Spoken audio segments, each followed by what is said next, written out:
Hello, lovely bloodsuckers, and to start off, a little rundown as always. So the game, find where the Digi reliability is going to be, and of course, if you've seen this episode, you already know who this egg belongs to. If not, I'll have a little spoiler for you in a little bit. But they are attacked by Mega Digimon. Now, in season 1, Mega Digimon actually attacks Kakumon in a game, the original game, I mean, in Tokyo. So, this is a little cut back to Mega Digimon, but that's when Mega Digimon was actually a bad guy. And this is the Mega Digimon because it's confirmed later on by Ikakumon that this is the original Mega Digimon. Now, when Wormmon asks Ken what he's going to do about the kids, Ken says he don't have time for them. He tells Mega Digimon to do what you will as you will with them. But when it cuts to the screen, it's not Mega Digimon on, it's Airdramon. Now, I know he was talking to Mega Digimon because he addressed the Mega Digimon, so why is it Airdramon? Now, I actually know why this is leading up to it, but this, like, if you were to watch this episode for the first time and you see Airdramon, you think, oh, that's Mega Digimon, even though, well, I guess you wouldn't think that because at the beginning they showed Mega Digimon and they had the kids talking about Mega Digimon. But still, like, if you were to come in, like, at this point is what I mean. You'd think that would be Mega Digimon, but Mega Digimon, really? Mega Digimon, but it's not, it's Airdramon. So it made no sense for them to have Airdramon on the screen right here. Now, after that, Cody gets scared because he's scared of the ocean. He always has a dream of being, and he even explains he has a dream of being at the bottom of the ocean, but he never knows how it ends because he always wakes up in the middle of it. Now, Lee and everyone except for Davis, because Davis is a dumbass like always. But the non-dumbasses come up with a plan because they were trying to get Cody to go already. But Cody didn't want to go because he's, y'all only let me go because I'm the youngest and scared. So, Yoli said, we'll draw straws. Now, she put red marks on the bottom of all the straws, so that means no matter which one, and they made sure Cody would go first, too. So, no matter which one Cody drew, he would have the red mark, and that would be the person with the red mark, she explained, would be the one to leave. And Cody knew something was up because he whacked Lee's hand with the straw. Even though they're not really straws, I want to say they're sticks. They honestly look like sticks, but we're going to call them straws for the purpose of them being called straws.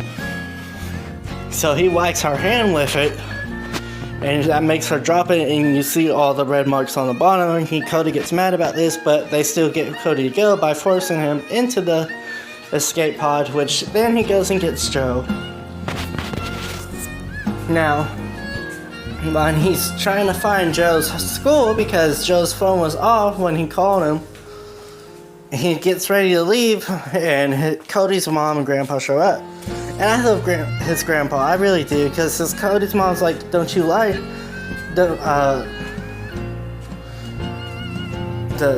what'd she say? She said something like, tell me what's going on. Yeah, that's what she said. She said, tell me what's going on, and his grandpa, noticing Cody couldn't, and he said, don't, let him be. Let him be, because sometimes telling a lie is bad. And he said if he could tell you, he would. And I love Cody's grandpa, because Cody's grandpa is a wise person.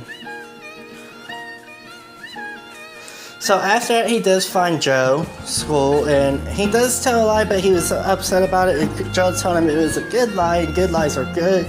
Okay, but he doesn't say it's a good lie until later. But I figure I might as well go ahead and get that out of the way, because it would be better to say it, to have said that there, and for him to get that out of the way there. So I just kind of switched that lines up a little bit, but still, he does tell him. Now, once I get back to the digital world, we get this guy, my boy, Raymond. He's back. And everyone, well, Kari and TK are happy to see him, and everyone else is happy, of course, because they finally get out of that little underground thing, but... Oh, shit. I forgot one part, but that's okay. I'll explain it here. Before Cody,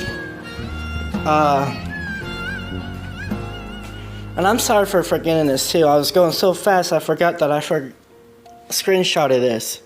Before Cody got Joe, they started digging because TK said, hold on, my bad. But anyways, because TK said that it'd be better for them to dig than find an egg than do nothing and wait. Which was true because they did find the egg. Kari tries to pick it up, but no one else tries to pick it up. But when no one else tries to pick it up, TK says, then that's Cody saying, how do you know that? Like, how? No one else tried to pick it up. Only Kari did. Anyways, now we can get back to where everyone comes in and yada yada all that. David says, you were right, Cody. This is your egg. Cody never said that. He didn't say that. What? Cody never once said this was his egg. He just knew there was an egg there. So, Cody does kind of deny it, but you gotta realize Cody's actually younger than what TK was. And before anyone says no, yes he is.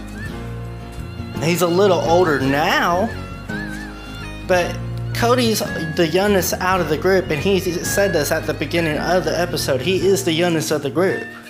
So he's younger than TK. TK was at the point where he knew better, but still young at the same time.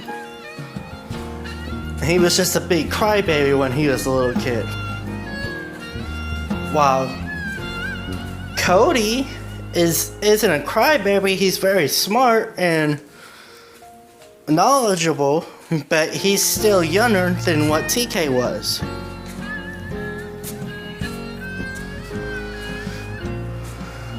Now,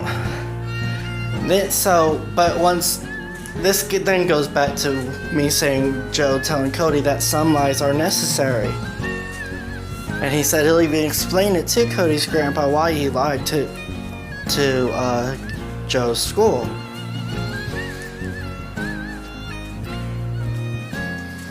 Now, that means Cody finally does pick up the egg. And we get how does he say it? Samarimon, yeah. Now, I love Samarimon because just like with the Dark Masters, all of them except for Machinedramon sounded like old-time villains. While, what the hell? While Samarimon sounds like an old-time protagonist.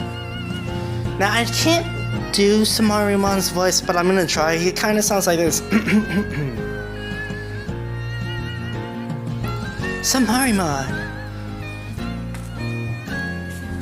It's kind of like that. What else he says? Samarimon. The sub of reliability. I'm sorry, my mind's so clogged right now because I got a lot going on, so that's why I'm kind of pausing between things and going so fast. But they beat Mega Seadramon with Samarimon and Ikakumon and get the Dark Spirals off of it. Now,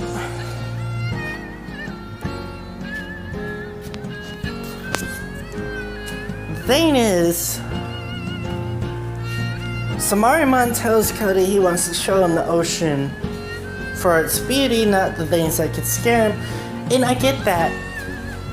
But that's not how phobia works. Like, honestly, that is not how phobias work.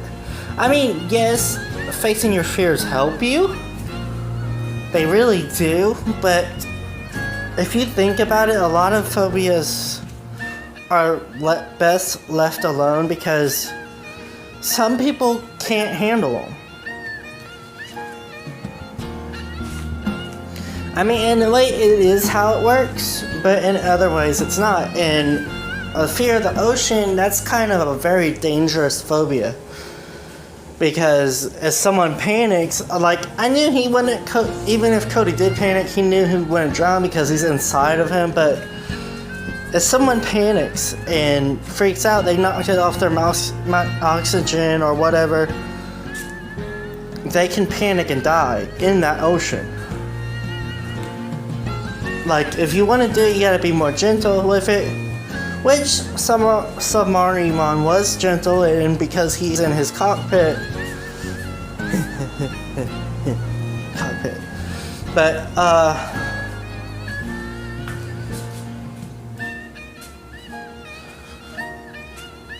he knew he'd be okay. And you gotta believe it or not, it is kind of heartwarming to see Cody's excitement in it. So, but anyways, I hope you all have a wonderful day or night, depending on when you're watching this. Love you all. Mwah.